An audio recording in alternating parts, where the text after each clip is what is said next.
First Timothy 4:12, let no one despise you, your youth, but be an example to the believers in word, in conduct, in love, in spirit, in faith, in purity. First Timothy 5:6, now godliness with contentment is great gain. 2 Timothy 2:15, study to show themselves approved unto God, a workman not need to be ashamed, rightly dividing the word of truth.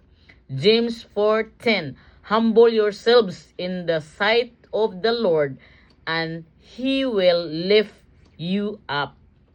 James 1:12, blessed is a man who endured temptation, for when he has been approved, he will receive the crown of life which the Lord has promised to those who love him.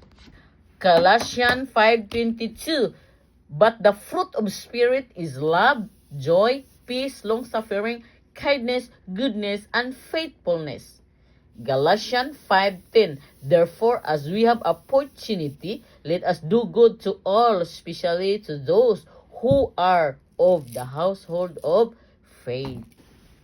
Colossians 3:1, if then you were raised with Christ, seek those things which are above, where Christ is sitting at the right hand of God. Set your mind on the things above, not on the things on the earth. Colossians 3:2.